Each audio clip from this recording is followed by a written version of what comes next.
Assalamualaikum warahmatullahi wabarakatuh. Perkenalkan, nama saya Muhammad Abdi Rizky Wibowo dari Fakultas UINSI, Fakultas Patik UINSI Samarinda, Prodi TBI 3. Baik, di sini saya akan menjelaskan tentang implementasi nilai-nilai Pancasila. Pada era globalisasi saat ini, peran-peran Pancasila tentulah sangat penting untuk tetap menjaga keeksistensian identitas kepribadian bangsa Indonesia. Sejauh yang saya merasakan, implementasi Pancasila hanya menjadi teori di sebuah kampus ataupun lembaga pendidikan lainnya. Menurut saya, Pancasila hanyalah dijadikan suatu simbol tanpa adanya tindakan atau konkret bagi terwujudnya masyarakat yang berbangsa dan bernegara. Pemahaman sekaligus implementasi Pancasila sangat penting bagi mahasiswa yang merupakan aktor perubahan dalam pemerataan pembangunan. Mahasiswa seharusnya menjadi roda penggerak implementasi Pancasila, namun akhir-akhir ini semangat itu mulai terkikis dan jarang kita temui. Sebelum berbicara tentang implementasi Pancasila, alangkah baiknya kita mengenali lagi tentang sila-sila yang ada pada Pancasila. Terlebih, kita sebagai mahasiswa tentu jarang sekali mendengar, melihat, bahkan membaca sila-sila Pancasila. Mungkin sebagian dari kita terakhir kali mendengar sila-sila Pancasila saat ketika masih duduk di bangku SMA, MA, ataupun SMK. Berikut ini sila-sila yang ada pada Pancasila: ketuhanan yang Maha Esa, kemanusiaan yang adil dan beradab, persatuan Indonesia, kerakyatan yang dipimpin oleh hikmah kebijaksanaan dalam permusyawaratan perwakilan, keadilan sosial bagi seluruh rakyat Indonesia. Baik, sebenarnya implementasi Pancasila dapat kita lakukan kapan saja, di mana saja, terlebih lagi bagi mahasiswa seperti saya.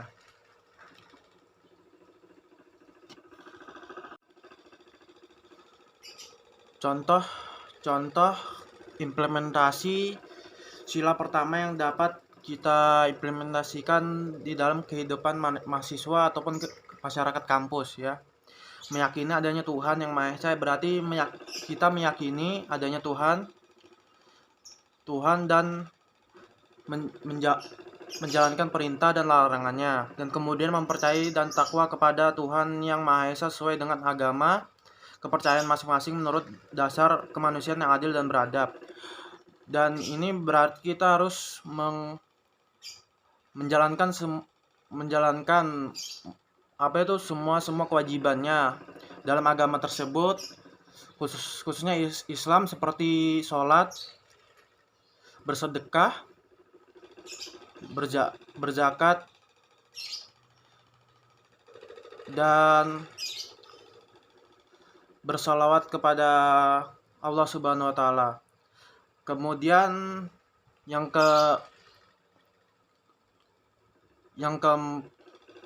ketiga, menghormati agama lain.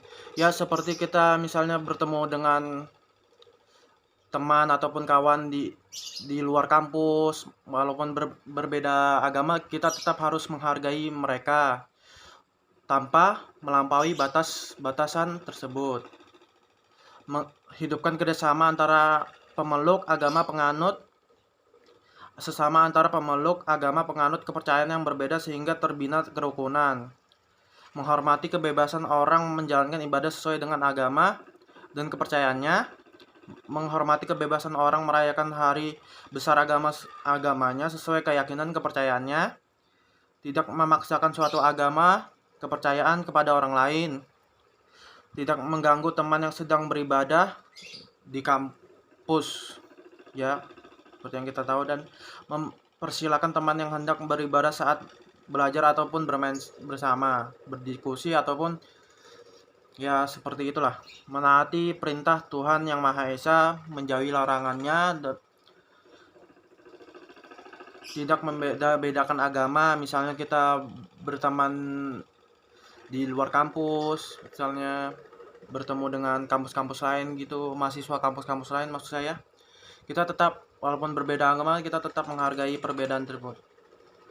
tidak membeda-bedakan gitu, berbentuk baik mulia sesuai ajaran Tuhan. Atau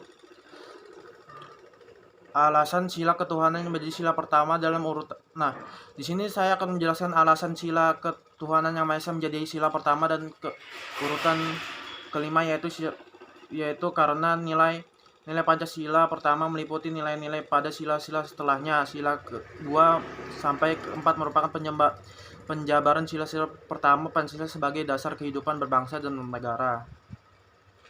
Ya, mungkin itu saja yang bisa saya sampaikan. Kurang lebihnya mohon maaf. Apabila salah-salah kata mohon dimaafkan. Terima kasih. Wassalamualaikum warahmatullahi wabarakatuh. Untuk mencapai tujuan dari sebuah tatanan kehidupan masyarakat, terutama masyarakat kampus, maka mahasiswa perlu merefleksikan nilai-nilai Pancasila tersebut dengan kesehariannya. Contoh implementasi sila pertama yang dapat kita implementasikan di dalam kehidupan mahasiswa ataupun masyarakat kampus, ya. Meyakini adanya Tuhan yang Maha Esa, berarti kita meyakini adanya Tuhan dan menjalankan perintah dan larangannya, dan kemudian mempercayai dan takwa kepada Tuhan yang Maha Esa sesuai dengan agama kepercayaan masing-masing menurut dasar kemanusiaan yang adil dan beradab. Dan ini berarti kita harus menjalankan semua kewajibannya dalam agama tersebut, khususnya Islam, seperti sholat, bersedekah, berzakat, dan bersalawat kepada Allah Subhanahu wa Ta'ala. Kemudian yang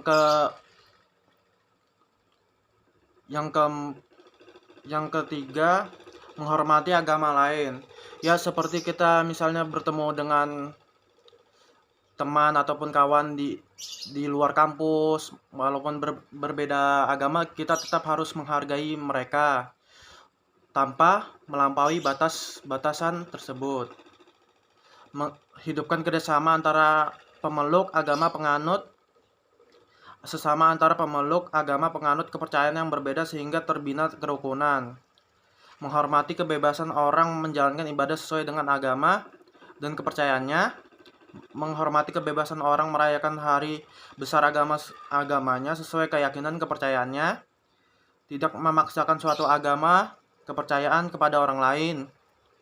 Tidak mengganggu teman yang sedang beribadah di kampus, ya, seperti yang kita tahu, dan mempersilakan teman yang hendak beribadah saat belajar ataupun bermain bersama, berdiskusi ataupun ya seperti itulah. Menaati perintah Tuhan yang Maha Esa, menjauhi larangannya, tidak membeda-bedakan agama. Misalnya kita berteman di luar kampus, misalnya bertemu dengan kampus-kampus lain gitu, mahasiswa kampus-kampus lain maksud saya, kita tetap, walaupun berbeda agama, kita tetap menghargai perbedaan tersebut, tidak membeda-bedakan gitu, berbentuk baik mulia sesuai ajaran Tuhan. Atau alasan sila ketuhanan yang menjadi sila pertama dalam urutan. Nah, di sini saya akan menjelaskan alasan sila ketuhanan yang Maha Esa menjadi sila pertama dan urutan kelima, yaitu karena nilai Pancasila pertama meliputi nilai-nilai pada sila-sila setelahnya. Sila kedua sampai keempat merupakan penjabaran sila-sila pertama Pancasila sebagai dasar kehidupan berbangsa dan bernegara.